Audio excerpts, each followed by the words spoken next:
Olá! Neste vídeo nós estaremos estudando a lição de número 8 da revista da CPAD do segundo trimestre de 2025. E a lição de número 8, o tema dela é uma lição de humildade. Uma lição de humildade, esse que é o tema. Mas antes eu quero pedir para você que ainda não é inscrito no canal, que possa se inscrever, deixar o seu like, ativar o sininho das notificações e compartilhar o vídeo, porque isso ajuda muito a engajar o canal, a torná-lo mais visível na plataforma. Então, nós vamos iniciar aqui o estudo, comentário sobre a lição, número 8, que tem o tema como a seguinte: uma lição de humildade. O comentarista, ele se baseou o seu estudo no Evangelho de João, no capítulo 13, versículos do 1 ao 10. Para você que quer olhar na sua Bíblia, João, capítulo 13, versículos do 1 ao 10. O estudo é composto por introdução, depois tem a primeira parte, que é uma história real sobre a humildade. A segunda parte, humildade implica autoconhecimento. E a terceira parte, humildade versus ostentação. E a conclusão para finalizar. Então, o tema, uma lição de humildade, quando nós olhamos para essa palavra humildade, realmente ela denuncia o que existe hoje na situação das lideranças da maioria das igrejas, onde a maioria dos líderes não tem humildade. Pastores presidentes não têm humildade. Não têm a humildade de Cristo. Porque assumiram a posição como se fossem reis, monarcas, pessoas poderosas, que devem ser servidos em vez de servir. E esta lição, então, esse estudo, vai denunciar esse tipo de pessoa, esse tipo de indivíduo que está no meio do aprisco do Senhor. Vamos aqui entrar na introdução, que diz o seguinte: nesta lição, iremos analisar a narrativa do capítulo 13 do Evangelho de João. Este episódio bíblico retrata o ato de Jesus, conhecido como lava-pés, onde ele ensina, através do seu exemplo, a relevância da humildade para aqueles que o seguem. Este capítulo oferece-nos uma valiosa lição sobre a humildade na vida cristã. A partir do exemplo de Jesus, somos convidados a servir o próximo de forma humilde. Então, aqui ele retrata o que vai ser comentado nesse estudo, que é aquela passagem quando Jesus ali está com seus discípulos na ceia, na ceia da Páscoa, onde ele instituiu a ceia do Senhor, e depois ele vai e lava os pés dos discípulos numa atitude de extrema humildade.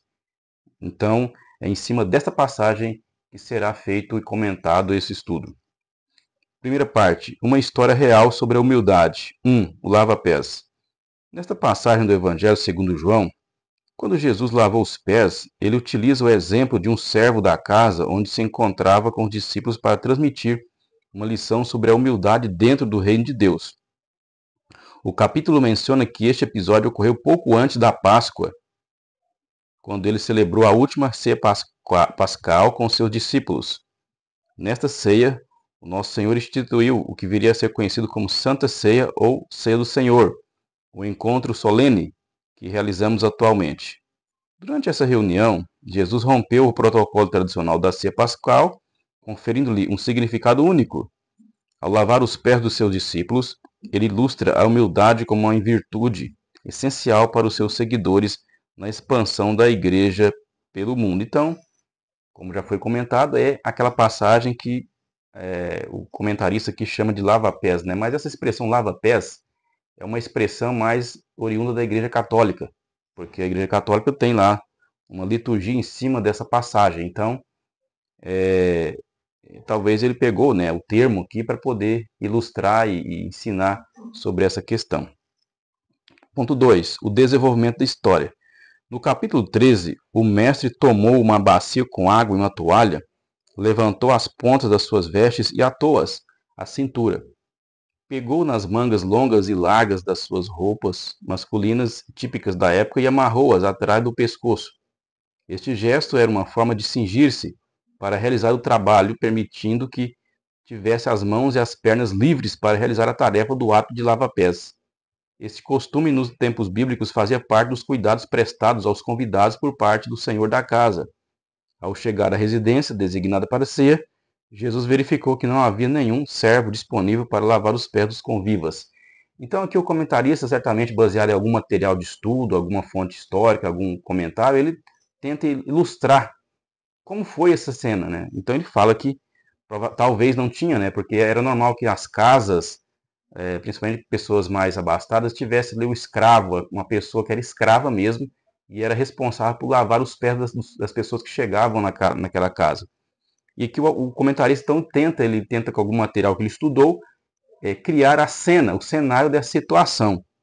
E que Jesus, quando se despiu, né, organizou as suas vestes, então ele acabou assumindo uma imagem de um escravo, com a roupa necessária apenas para realizar essa lavagem dos pés dos discípulos, já que existia esse costume, porque as ruas eram poeirentas, então quando se chegava na casa, se lavava os pés, né, para tirar aquela poeira ali dos pés.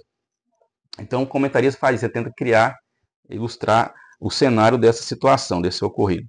Terceiro ponto, a mudança de paradigma. Como anfitrião daquela ceia, após o encerramento dessa reunião única e tradicional, surpreendendo os discípulos, o nosso Senhor começou a ensinar, através do lava-pés, que o caminho do reino de Deus é trilhado com humildade. Ele mostrou que a humildade representa a verdadeira grandeza espiritual do seguidor do Evangelho. Por isso, utilizou um gesto cotidiano para exemplificar essa atitude humilde. É evidente nesse episódio que o cristianismo só se tornará eficaz e alcançará o propósito do reino de Deus se os valores ensinados pelo Mestre forem realmente praticados pelos seus seguidores.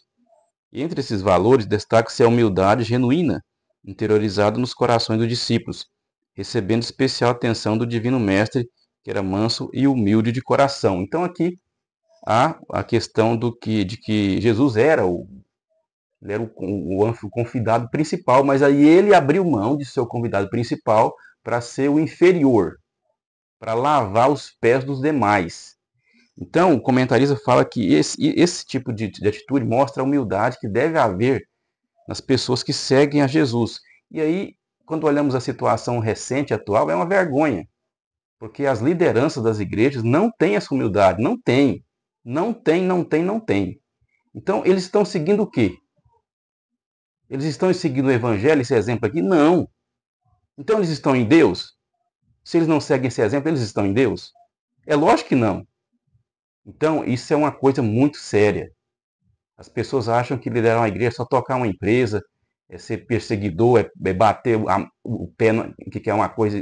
Mas e a humildade, onde fica? E esse exemplo aqui, não segue esse exemplo? Quem vocês estão seguindo então?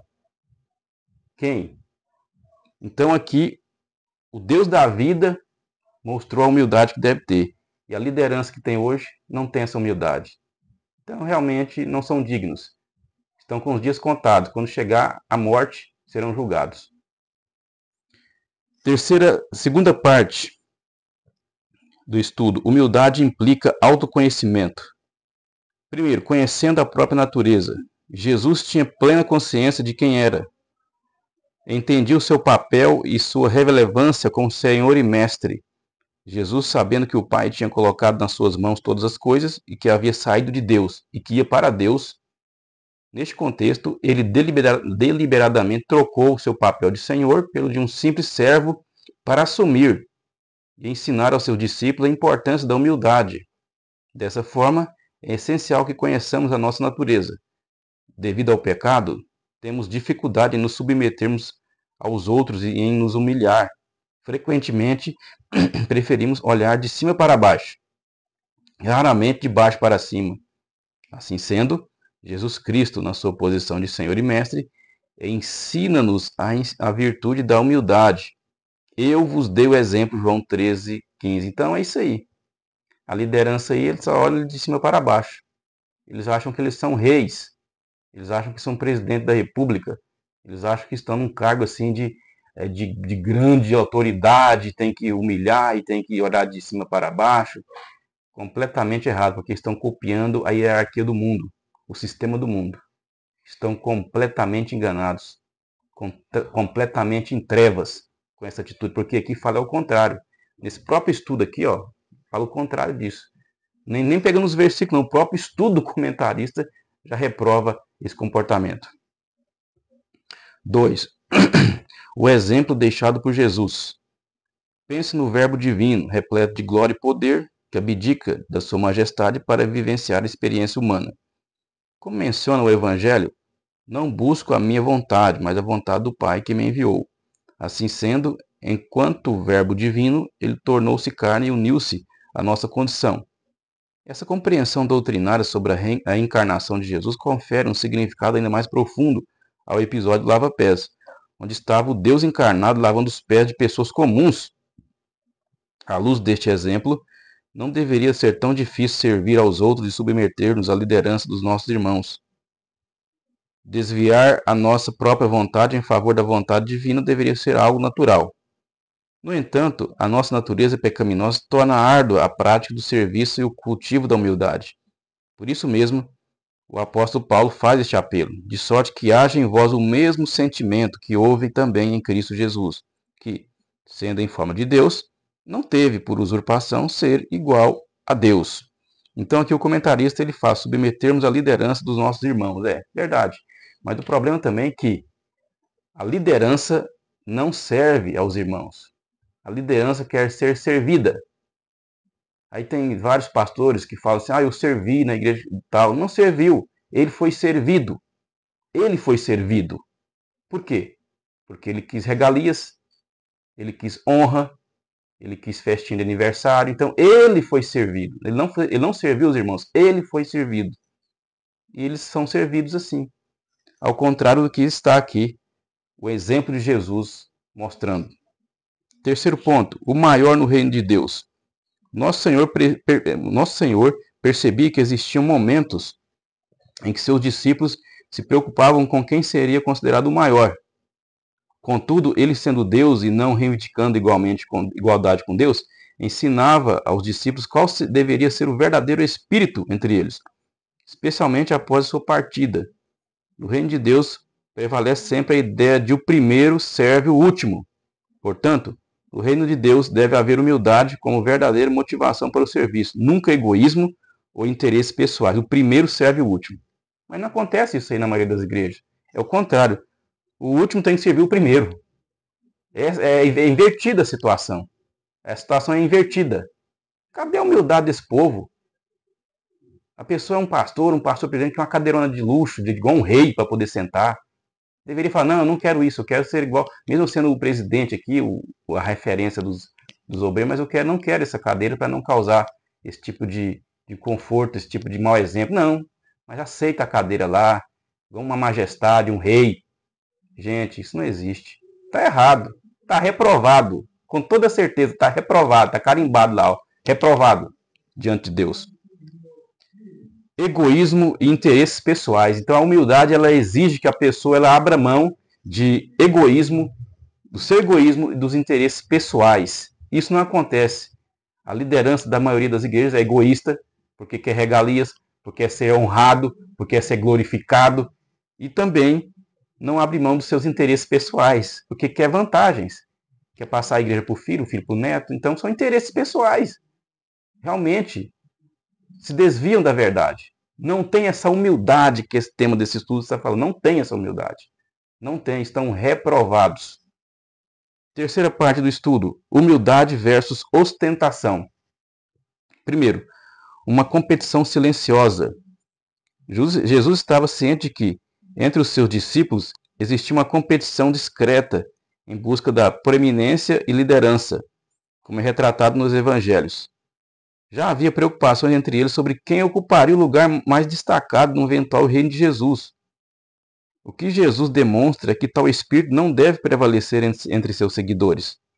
Os líderes na causa do Mestre não podem iniciar sua jornada de forma errada. Segundo ponto, o caminho humilde de Jesus. Através do episódio do lava-pés, Nosso Senhor revelou que o caminho dos seus discípulos não se alicerça no sucesso material, na notoriedade ou na ambição, mas sim na capacidade de servir o próximo de maneira humilde. Desta forma, a Igreja de Cristo estaria em desacordo com a dinâmica mundana da ostentação e da presunção. O serviço amoroso e humilde é característico da Igreja de Cristo. Assim, não haveria espaço para disputas, a fama seria deixada de lado e a ambição afastada. Por meio do exemplo modesto de Jesus, no episódio do lava-pés, as consciências dos discípulos foram despertadas. Então aqui o autor trata de várias questões de ostentação, de fama que muitos querem ter, cantores gospel. Eu falo na minha obra Os Frutos dos Falsos Profetas sobre essa questão, os cantores gospels que amam a fama, que amam a ostentação, que acham que é vantagem ter adquirido patrimônios como os cantores seculares. Então é uma grande... vai tudo na contramão do Evangelho de Jesus, tudo na contramão, tudo na contramão.